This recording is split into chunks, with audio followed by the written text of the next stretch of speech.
तो चैप्टर 5 का जो अगला प्रश्न है ये है चक्रवात से संबंधित, और इसमें जो प्रश्न है ये है चक्रवात को परिभाषित करते हुए उष्ण एवं शीतोष्ण कटिबंधीय चक्रवात के प्रकार, भारत में चक्रवातों का क्षेत्रीय व समयानुसार वितरण का वर्णन करें। तो इसमें 3 प्रश्न है। पहला तो है चक्रवात का परिभाषा देना है, फिर है उष्ण और शीतोष्ण कटिबंधीय चक्रवात के प्रकार बताना है, और भारत में चक्रवातों का क्षेत्रीय और समयानुसार वितरण का वर्णन करना है। तो देखते हैं इसे भी हम। चक्रवात केंद्र में कम दबाव के साथ उसके चारों ओर गोल घूमने वाले तेज तूफान को चक्रवात या फिर साइक्लोन कहा जाता है। तो यदि किसी भी क्षेत्र में कम दबाव होता है, मान लीजिए यहाँ पे कम दबाव है, तो यहाँ पे जो वायु होगी ये क्या होगी, ऊपर उठ जाएगी, और उसके बाद यहाँ से जो साइड की वायु है, हवा, ये दूसरे जगह की यहाँ पे आने लगेगी और इस क्षेत्र को भरना चाहेगी। तो इस क्षेत्र में निम्न दाब का क्षेत्र उत्पन्न होने के कारण ये सारी वायु जो है यहाँ पे तेज़ी से आएगी और एक तूफान लाएगी, और यही तूफान जो चारों ओर गोल गोल घूमेगी कुछ इस प्रकार से घूमती हुई ये ऊपर की ओर उठेगी, और इसी तूफान को हम चक्रवात कहेंगे या फिर साइक्लोन कहेंगे।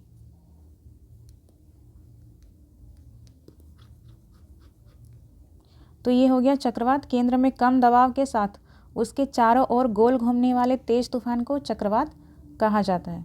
सामान्य रूप से चक्रवात निम्न दाब के केंद्र होते हैं जिनके चारों तरफ सकेंद्रीय सम वायुदाब रेखाएं विस्तृत होती हैं तथा केंद्र से बाहर की ओर वायुदाब बढ़ता जाता है। परिणाम स्वरूप परिधि से केंद्र की ओर हवाएं चलने लगती है जिसकी दिशा 30 डिग्री गोलार्ध में घड़ी की सुइयों के विपरीत तथा दक्षिणी गोलार्ध में यहाँ पे 30 डिग्री नहीं, यहाँ पे उत्तरी होगा, उत्तरी गोलार्ध में घड़ी की सुइयों के विपरीत तथा दक्षिणी गोलार्ध में अनुकूल होती है।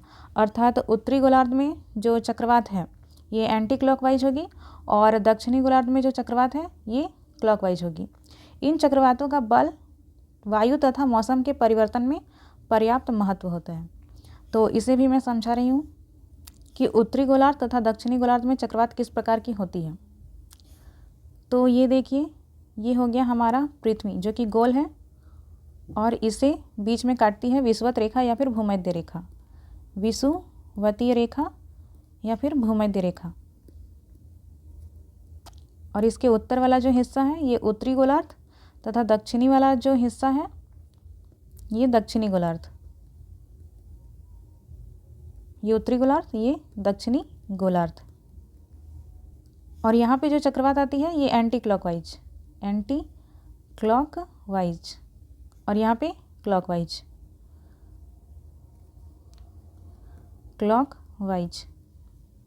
और ऐसा कैसे होता है, तो देखिए आपने पढ़ा होगा फेरल का नियम। तो फेरल के नियम के अनुसार क्या होता है, जो उत्तरी गोलार्ध में वायु है या फिर हवाएं हैं ये अपने दाएं ओर मुड़ती है, दाएं ओर, और जो दक्षिणी गोलार्ध में हवाएं हैं ये अपने बाएं ओर मुड़ती है, बाएं ओर। तो इसे कैसे याद रखेंगे, आप यहाँ पे एस बना लीजिए बीच में।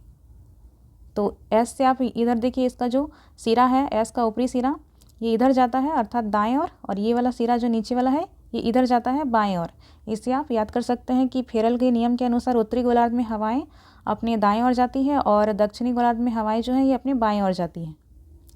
तो चक्रवात क्या होता है, ये निम्न दाब वाला केंद्र होता है।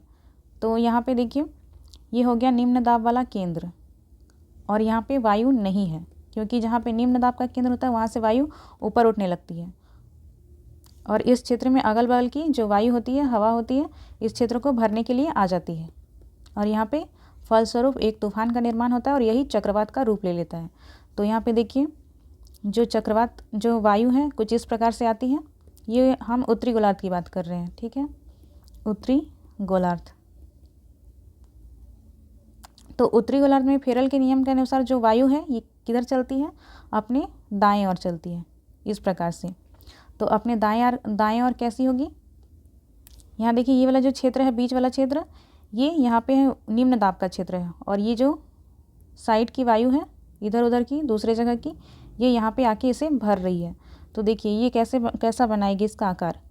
तो ये जो वायु की दिशा है ये अपने दाएं ओर मुड़ेगी कुछ इस प्रकार से, ये भी अपने दाएं ओर मुड़ेगी कुछ इस प्रकार से, और इसी प्रकार से ये भी अपने दाएं ओर मुड़ेगी और ये भी अपने दाएं ओर इधर मुड़ेगी। तो देखिए इसका कैसा रूप हो गया। यहाँ पे देखिए नीचे आप, ये कुछ इस प्रकार से, ये कुछ इस प्रकार से, और उसके बाद नीचे यहाँ पे कुछ इस प्रकार से और यहाँ पे कुछ इस प्रकार से। तो देखिए ये कैसा आकार बन रहा है, कुछ इस प्रकार से, इधर से जाती हुई ये इस प्रकार से। तो ये हो गया एंटी क्लॉकवाइज, एंटी क्लॉकवाइज। तो ये उत्तरी गोलार्ध में जो चक्रवात है ये एंटी क्लॉकवाइज हो गई, घड़ी के विपरीत दिशा में, घड़ी के विपरीत दिशा में। देखिए वास्तव में क्या है, घड़ी की जो सुइयां हैं ये किस प्रकार से चलती है, ये कुछ इस प्रकार से चलती है, ये नीचे से ऊपर की ओर। लेकिन जो यहाँ की जो चक्रवात है, उत्तरी गोलार्ध की जो चक्रवात की दिशा, ये ऊपर से नीचे की ओर आ रही है। तो ये घड़ी के विपरीत दिशा में हुई। अब हम देखते हैं दक्षिणी गोलार्ध में चक्रवात की दिशा किस प्रकार से होती है। दक्षिणी गोलार्ध,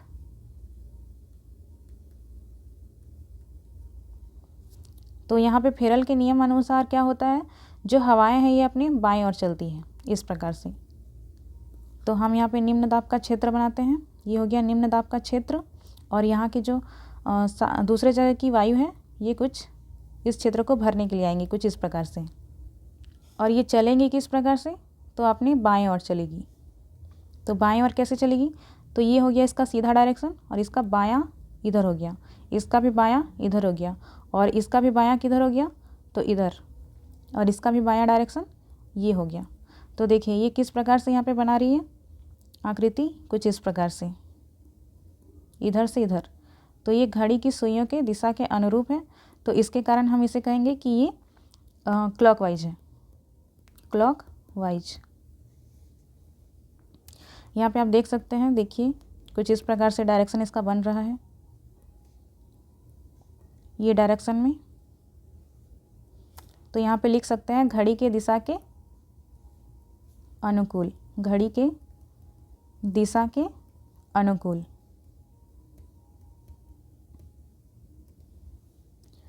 तो दक्षिणी गोलार्ध में घड़ी चक्रवात की दिशा क्या हो गई, घड़ी की दिशा के अनुकूल, और उत्तरी गोलार्ध में चक्रवात की दिशा क्या हो गई, तो ये एंटी क्लॉकवाइज या फिर घड़ी की दिशा के विपरीत। तो यहाँ पे वही लिखा है कि जिसकी दिशा उत्तरी गोलार्ध में घड़ी की सुइयों के विपरीत तथा दक्षिणी गोलार्ध में उसके अनुकूल होती है, घड़ी की सुइयों की दिशा के अनुकूल। इन चक्रवातों का बल वायु तथा मौसम के परिवर्तन में पर्याप्त महत्व होता है। चक्रवात घूमती हुई वायु राशि होती है जिसका केंद्र एक शांत क्षेत्र होता है। तो मैंने बताया कि निम्न दाब का क्षेत्र है, अर्थात यहाँ पे वायु नहीं रहेगी, तो ये वाला जो क्षेत्र होगा ये शांत होगा, और ये शांत होने के कारण ही जो दूसरे जगह की वायु है इस क्षेत्र को भरने के लिए आएगी, और यहाँ पे फलस्वरूप एक तूफान का निर्माण होगा, जिसके कारण यहाँ पे चक्रवात बन जाएगा। उसके बाद है अगला, यहाँ पे जो लिखा है उष्ण एवं शीतोष्ण कटिबंधीय चक्रवातों के प्रकार के बारे में बताएं। तो यहाँ अगला है उष्ण कटिबंधीय चक्रवात, इसे भी देखते हैं।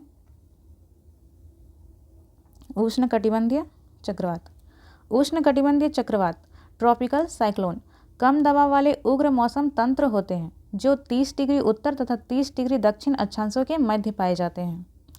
तो ये जो उष्ण कटिबंधीय चक्रवात है ये किन क्षेत्रों में पाए जाएंगे, जहाँ पे उष्ण कटिबंधीय वाला क्षेत्र होगा तो ये पृथ्वी के उष्ण वाले क्षेत्र में, ये हो गया विषुवत रेखा, और यहाँ पे 30 डिग्री उत्तरी गोलार्ध और 30 डिग्री दक्षिणी गोलार्ध में स्थित जो अक्षांश हैं इनके बीच ये उष्ण कटिबंधीय चक्रवात आपको देखने को मिलेंगे, क्योंकि यही वाला जो क्षेत्र है ये उष्ण कटिबंधीय क्षेत्र है। उसके बाद आगे है, ये सामान्यतः 500 से 100 किलोमीटर 1000 किलोमीटर क्षेत्र में फैले होते हैं, और इनकी ऊर्ध्वाधर ऊंचाई 12 से 14 किलोमीटर तक होती है। ये इतने लंबे होते हैं, 12 से 14 किलोमीटर तक, 12 से 14 किलोमीटर तक। और ये कितने क्षेत्र में फैले होते हैं, 500 से 100 किलोमीटर क्षेत्र में। ये 500 से 1000 किलोमीटर क्षेत्र में फैले होते हैं। यहाँ पे मैं बार बार 100 बोल रही हूँ। फिर अगला है उष्ण कटिबंधीय चक्रवात या प्रभंजन एक ऊष्मा इंजन की भांति होते हैं, जिस ऊर्जा की प्राप्ति समुद्री सतह से प्राप्त जलवाष्प की संघनन प्रक्रिया में छोड़ी गई गुप्त ऊष्मा से होती है।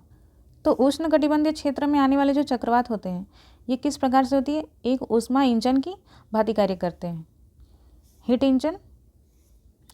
और इसे ऊर्जा की प्राप्ति कहाँ से होती है, तो समुद्री सतह से जो उठने वाली जलवाष्प होती है उसकी जो संघनन की प्रक्रिया होती है उसमें एक गुप्त ऊष्मा भी होती है, तो उसी से इसे ऊर्जा की प्राप्ति होती है इन चक्रवातों को। उसके बाद आगे है उष्णकटिबंधीय चक्रवात की उत्पत्ति के संबंध में वैज्ञानिकों में मतभेद है। इनकी उत्पत्ति के लिए निम्नलिखित प्रारंभिक परिस्थितियों का होना आवश्यक है। तो अलग अलग जो वैज्ञानिक हैं इनके अनुसार अलग अलग कथन दिए गए हैं उष्णकटिबंधीय चक्रवात की उत्पत्ति से संबंधित। इनकी उत्पत्ति के लिए कुछ प्रारंभिक परिस्थितियों का होना आवश्यक है।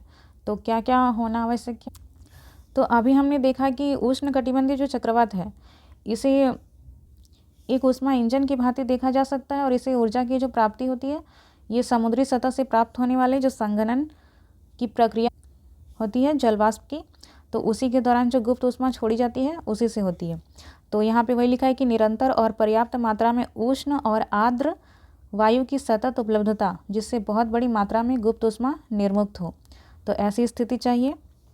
तीव्र कोरियोलिस बल जो केंद्र के निम्न वायुदाब को भरने ना दे, और बहुत ज़्यादा ही कोरियोलिस बल चाहिए जो निम्न दाब वायु को भरने ना दे और जो कि केंद्र में उपलब्ध होता है। यहाँ पे केंद्र में, चक्रवात के केंद्र में,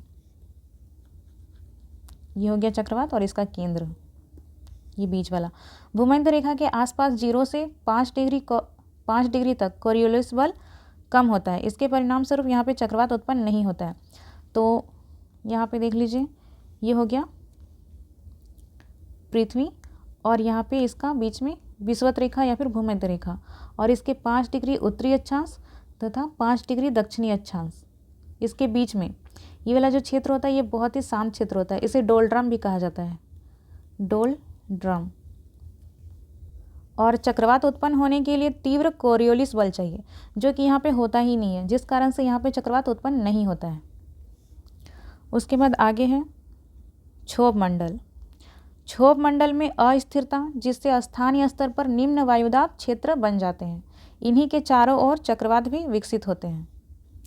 और क्षोभ मंडल में भी अस्थिरता होनी चाहिए और जिसके कारण स्थानीय स्तर पर निम्न वायुदाब का क्षेत्र बनना भी चाहिए और निम्न दाब का क्षेत्र बनेगा तभी चारों ओर चक्रवात विकसित होगा।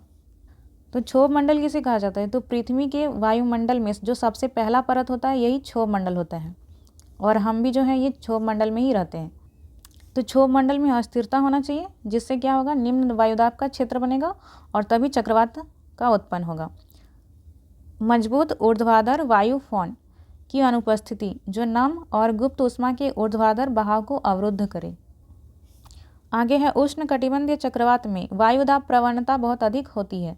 चक्रवात का केंद्र गर्म वायु तथा निम्न वायुदाब और मेघ रहित क्रोड होता है। इसे तूफान की आंख कहा जाता है।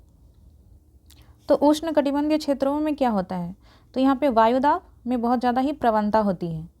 और ये प्रवणता क्या होता है, तो दो वायुदाब के बीच वाला क्षेत्र जिसमें बहुत ही ज़्यादा बदलाव देखने को मिलता है। जैसे कि यहाँ पे हो गया ये बीच में उष्णकटिबंधीय क्षेत्र और उसके बाद यहाँ पे उपोष्णकटिबंधीय क्षेत्र। इन दोनों के बीच में जितना अधिक अंतर होगा उतना ही ज़्यादा वायुदाब प्रवणता में अधिकता होगी। चक्रवात का केंद्र गर्म तथा निम्न वायुदाब का क्षेत्र और जो क्रोड है ये मेघ रहित होना चाहिए और इसे ही तूफान की आंख कहा जाता है। उसके बाद आगे है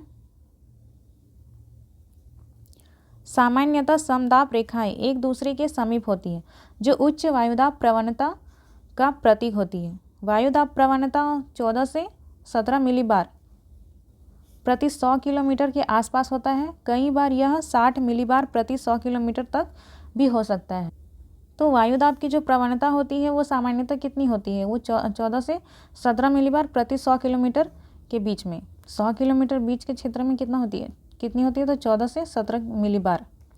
और लेकिन कभी कभी यह 60 मिलीबार प्रति 100 किलोमीटर तक भी हो सकती है। केंद्र से पवन पट्टी का विस्तार 10 से 150 किलोमीटर तक होता है।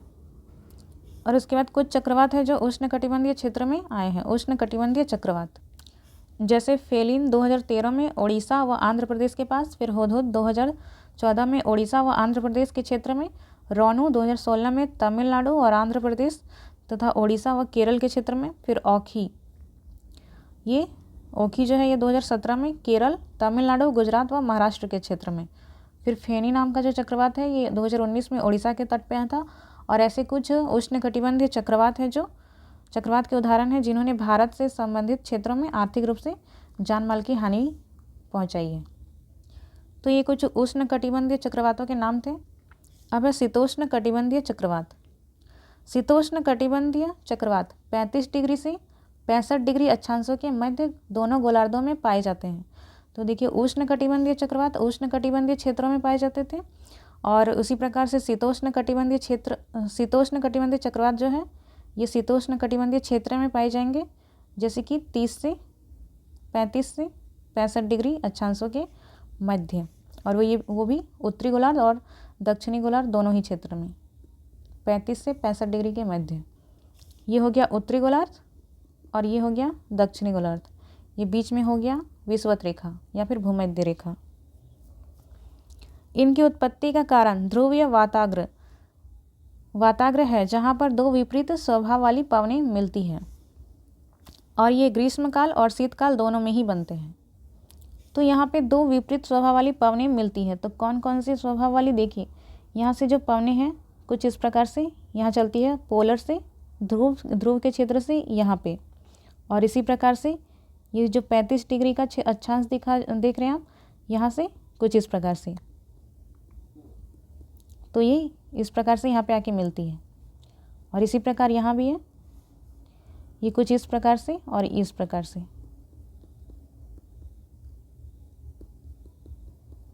इधर से आती है और एक इधर से आती है, भूमध्य रेखा के इधर से। तो इन क्षेत्रों में आपको शीतोष्ण कटिबंधीय चक्रवात देखने को मिलेंगे, और ये शीतकाल और ग्रीष्मकाल दोनों में ही बनते हैं, ये दोनों ही समय में। फिर आगे है भारत में चक्रवातों का क्षेत्रीय समय अनुसार वितरण। भारत की आकृति प्रायद्वीपीय है और इसके पूर्व में बंगाल की खाड़ी तथा पश्चिम में अरब सागर स्थित है। तो ये हो गया हमारा भारत का प्रायद्वीपीय क्षेत्र, और ये वाला हो गया ऊपर वाला क्षेत्र। तो भारत की आकृति कैसी है, प्रायद्वीपीय है, और इसके पूर्व में इधर बंगाल की खाड़ी है और इसके पश्चिम में अरब सागर है। अतः यहाँ आने वाले चक्रवात इन्हीं दो जलीय क्षेत्रों में निर्मित होते हैं। तो यहाँ पे जो चक्रवात आएंगे इन्हीं क्षेत्रों में आएंगे, एक पूर्व में बंगाल की खाड़ी और एक अरब सागर पश्चिम में। मानसूनी मौसम के दौरान चक्रवात 10 डिग्री से 15 डिग्री उत्तरी अक्षांशों के मध्य निर्मित होते हैं। तो जब मानसून का मौसम होता है तो उस समय चक्रवात जो है ये 10 डिग्री से 15 डिग्री उत्तरी अक्षांश के मध्य निर्मित होता है, और बंगाल की खाड़ी में चक्रवात अधिकतर अक्टूबर और नवंबर में बनते हैं। तो भारत का अक्षांशीय विस्तार कितना है, तो अक्षांशीय विस्तार जो है ये नीचे से 8 डिग्री 4 मिनट, और उत्तर में कितना है 37 डिग्री 6 मिनट। तो हमारा भारत कहाँ पे स्थित हो गया, पृथ्वी में। देखिए ये हो गया पृथ्वी, और हमारा ये वाला जो हो गया ये 0 डिग्री अक्षांश, और इसके ऊपर में यहाँ पे भारत, और ये हो गया 8 डिग्री 4 मिनट वाला क्षेत्र, मतलब अक्षांश 8 डिग्री 4 मिनट ये अक्षांश हो गया दक्षिणी अक्षांश भारत का दक्षिणी, और उत्तर में कितना है तो 37 डिग्री 6 मिनट। तो यहाँ पे लिखा है कि मानसूनी मौसम के दौरान चक्रवात 10 से 15 डिग्री उत्तरी अक्षांश के मध्य निर्मित होते हैं। तो अर्थात यहाँ पे भारत में भी ये चक्रवात निर्मित होंगे, क्योंकि 10 से 15 डिग्री अक्षांशों के मध्य निर्मित होते हैं, और भारत तो 8 डिग्री से ही स्टार्ट है। बंगाल की खाड़ी में चक्रवात अधिकतर अक्टूबर से नवंबर में आते हैं, और जो बंगाल की खाड़ी में है ये वाला क्षेत्र, यहाँ पे चक्रवात अक्टूबर और नवंबर के महीने में आते हैं, अर्थात ठंड के समय। यहाँ ये चक्रवात 16 डिग्री से 21 डिग्री उत्तर तथा 92 डिग्री पूर्व देशांतर से पश्चिम में बनते हैं, परंतु जुलाई में ये सुंदरबन डेल्टा के समीप 18 डिग्री उत्तर और 90 डिग्री पूर्व देशांतर से पश्चिम में उत्पन्न होते हैं। फिर यहाँ पे जो ये चक्रवात है ये 16 से 21 डिग्री उत्तर में और 92 डिग्री पूर्व देशांतर से पश्चिम में बनते हैं। लेकिन क्या होता है, सुंदरवन डेल्टा के समीप ये 18 डिग्री उत्तर और 90 डिग्री पूर्व देशांतर से पश्चिम में उत्पन्न होते हैं। भारत में कोलकाता, भुवनेश्वर, विशाखापट्टनम, चेन्नई, मुंबई और अहमदाबाद ऐसे 6 स्थान हैं जहां पर चक्रवात पूर्वानुमान केंद्र स्थापित किए गए हैं और इन केंद्रों के द्वारा अपने क्षेत्र विशेष में चक्रवात संबंधी सूचनाओं को प्रसारित किया जाता है। तो अभी हमें कैसे पता चल जाता है कि चक्रवात आने वाला है और कितनी स्पीड से आने वाला है और किन किन क्षेत्रों को प्रभावित करने वाला है। तो अभी जैसे कि दाना चक्रवात आया था हाल ही में बंगाल की खाड़ी के क्षेत्र में, तो ये हमें पहले ही कैसे पता चल गया था? क्योंकि यहाँ पे पहले ही भारत में चक्रवात पूर्वानुमान केंद्र स्थापित किए गए हैं, अर्थात चक्रवात आने से पहले ही अनुमान हमें लग जाता है। तो ये कहाँ कहाँ है? कोलकाता में, भुवनेश्वर अर्थात पश्चिम बंगाल, ओडिशा के भुवनेश्वर में, आंध्र प्रदेश के विशाखापट्टनम, तमिलनाडु के चेन्नई, फिर मुंबई महाराष्ट्र के मुंबई और अहमदाबाद अर्थात गुजरात का अहमदाबाद शहर। ऐसे 6 स्थान हैं जहाँ पे चक्रवात पूर्वानुमान केंद्र स्थापित किए गए। तो ये हो गया हमारा भारत और यहाँ पे हो गया पश्चिम बंगाल में कोलकाता, उसी से सटा हुआ ओडिशा का भुवनेश्वर, फिर उसी से सटा हुआ आंध्र प्रदेश का विशाखापट्टनम और उसके बाद यहाँ पे तमिलनाडु का चेन्नई जो कि राजधानी है तमिलनाडु की, फिर महाराष्ट्र का मुंबई जो कि राजधानी है मुंबई महाराष्ट्र का, उसके बाद यहाँ पे गुजरात का अहमदाबाद क्षेत्र। तो इन 6 क्षेत्रों में चक्रवात पूर्वानुमान केंद्र स्थापित किए गए हैं। इस जानकारी को एकत्र करने में इनसेट उपग्रहों, शक्तिशाली चक्रवात डिटेक्शन रडार एवं परंपरागत मौसम वैज्ञानिक प्रेक्षणों की सहायता ली जाती है। तो जानकारी कैसे एकत्रित किया जाएगा इन चक्रवात पूर्वानुमान केंद्र में? तो इसके लिए इनसेट नामक एक उपग्रह छोड़ा गया है अंतरिक्ष में। फिर इसके लिए एक रडार भी है, शक्तिशाली चक्रवात डिटेक्शन रडार और परंपरागत मौसम वैज्ञानिक प्रेक्षण। तो इनके माध्यम से हमें पहले ही पूर्वानुमान हो जाता है चक्रवातों के आने का समय, उत्पन्न होने की स्थिति और कहाँ पे उत्पन्न होगी वैसा उनका स्थान। और आप जो इनसेट उपग्रह देख रहे हैं यहाँ पे, इसे आप साइंस एंड टेक्नोलॉजी में पढ़ेंगे डिटेल में।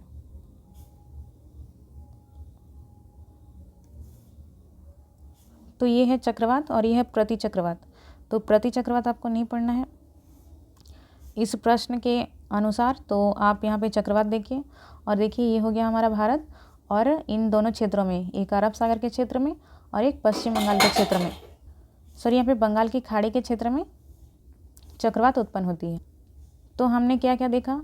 तो पहले हमने चक्रवात का डेफिनेशन देखा, फिर उष्ण कटिबंधीय चक्रवात। तो ये कहाँ पे उत्पन्न होता है? तो ये 30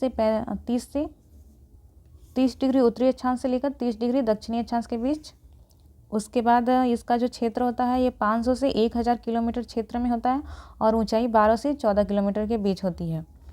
फिर इन्हें ऊष्मा इंजन की भांति भी माना जाता है क्योंकि ये जो है अपने साथ काफ़ी मात्रा में ऊष्मा लेकर आती है। फिर हमने देखा कुछ महत्वपूर्ण चक्रवात जैसे कि फेलिन, हुदहुद, रोनू, ओखी, फेनी। फिर अभी इस साल जो आया था दाना, मतलब हाल ही में जो आया था 2024 में। फिर अगला देखा हमने शीतोष्ण कटिबंधीय चक्रवात। तो इनका जो क्षेत्र है ये 35 डिग्री से 65 डिग्री दोनों अक्षांशों के मध्य, दोनों गोलार्ध में, और ये शीतकाल और ग्रीष्मकाल दोनों ही समय में आते हैं, बनते हैं। उसके बाद चक्रवातों का क्षेत्रीय और समयानुसार वितरण भी देखा हमने। तो भारत में 6 स्थान ऐसे हैं जहाँ पर चक्रवात पूर्वानुमान केंद्र स्थापित किए गए। पहला कोलकाता, फिर भुवनेश्वर, विशाखापट्टनम, चेन्नई, मुंबई और अहमदाबाद। और चक्रवात से संबंधित पूर्वानुमान की जानकारी प्राप्त करने के लिए इनसैट उपग्रह, फिर चक्रवात डिटेक्शन रडार, परंपरागत मौसम वैज्ञानिक प्रेक्षण इत्यादि की सहायता ली जाती है। तो ये प्रश्न भी यहाँ पे समाप्त होता है। अब हम आगे देखेंगे चैप्टर 6।